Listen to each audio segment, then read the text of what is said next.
Good morning, students. Today in the chapter of human reproduction, we are going to understand about menstrual cycle. Menstrual cycle begins at a puberty in a females and this is called as a menarche. This cycle ranges about 28 to 29 days, but it may vary up to the 35 days. Here in each cycle, one ovum is released in each cycle, and as there are two ovaries present, one ovary releases egg in the one cycle and another ovary releases egg in the another cycle. This menstrual cycle consists of four phases. First is menstrual phase, second is follicular phase, third is ovulatory phase, and last is luteal phase. This menstruation ceases around the age of 50 years, and when it stops, it is called as a menopause. Now coming to the phases of menstrual cycle one by one. Menstrual cycle lasts for 3 to 5 days. In this menstrual phase, there is a breakdown of endometrial lining and blood vessel also breaks. When egg is not fertilized, then this egg comes out with the blood, and this is also called as weeping of uterus.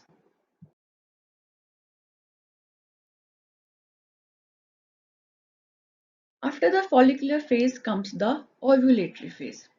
In this phase, egg comes out from the ovary. Release of egg is responsible under the hormone, that is the luteinizing hormone. This LH surge when arises, then Graafian follicle ruptures and they release the ovum. Last phase of the menstrual cycle is the luteal phase or secretory phase. Once the Graafian follicle releases the egg, the rest of the part is called as the corpus luteum. This corpus luteum releases the hormone progesterone, which maintains the lining of endometrium. If fertilization doesn't occur, then corpus luteum degenerates and this causes the disintegration of endometrium. Now let us understand all the phases through one cycle. These are the phases of a menstrual cycle. This is the period of menstruation which is shown in the red color. It varies from 3 to 7 days in a human being. Another phase is the proliferative. This phase which I am showing with this line is a proliferative phase. And here you can see there is a development of Graafian follicles from the primary follicles. Then the next phase is the ovulatory phase. Generally, ovulation occurs at the 14th day, but it may vary from female to female and it generally occurs from 13 days to 15 days under the impact of luteinizing hormone, or we can say at the LH surge.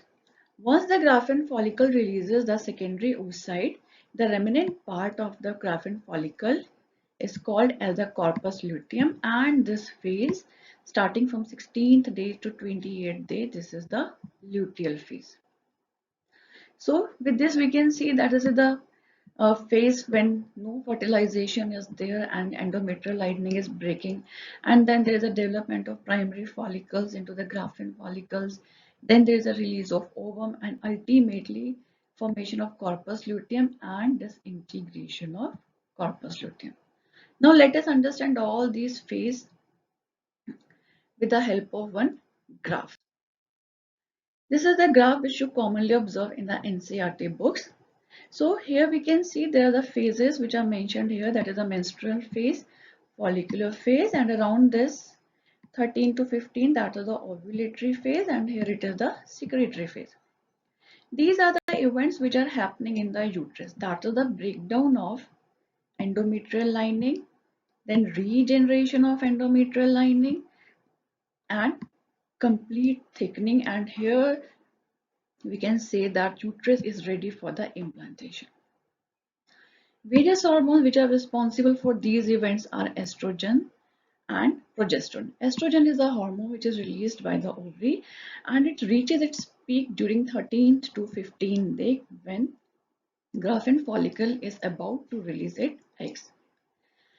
Progesterone hormone is released from the corpus luteum. So here you can see once there is a developing corpus luteum, there is a surge in the progesterone.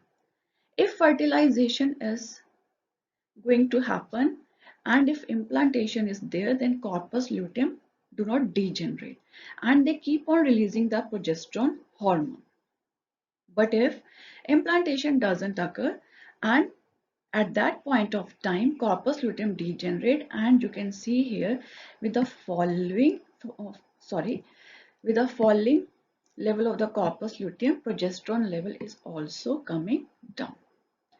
These are the events which are happening inside the ovaries, that is the formation of developing follicles, maturing into the Graafian follicle and releasing ovum on the 14th day under the impact of LH surge, and this is the LH surge.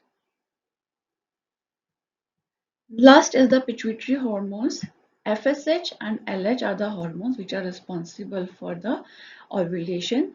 Level of these hormones is high during the 13th to 15th day, and after then they will fall down. So these are the main hormones which are responsible for the menstrual cycle. Ovarian hormones as well as pituitary hormones, both hormones play their role in the menstrual cycle. So I hope with this graphical representation and with the cycle representation, menstrual cycle will be clear to you. So here, these are the few assignments for you. Thank you.